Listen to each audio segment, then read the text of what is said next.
کلام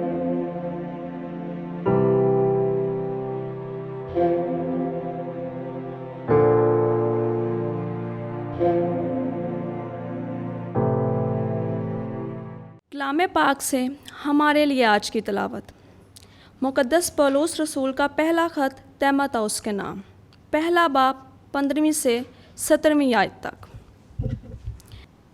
یہ بات سچ اور کمال قبولیت کے لائق ہے کہ مسیح یسوع گناہ گاروں کو بچانے کے لیے دنیا میں آیا، جن میں اول میں ہوں، لیکن مجھ پر اس لیے رحم ہوا کہ اول مجھ میں یسوع مسیح اپنا کمال صبر ظاہر کرے، تاکہ میں ان کے واسطے نمونہ بنوں جو ابدی حیات کے لیے اس پر ایمان لائیں گے۔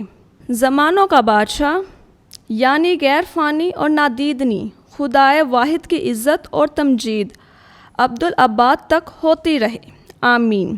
پاک کلام کا پڑھا جانا اور سنا جانا ہم سب کے لیے باعث برکت ہو، خدا کا شکر ہو، آمین۔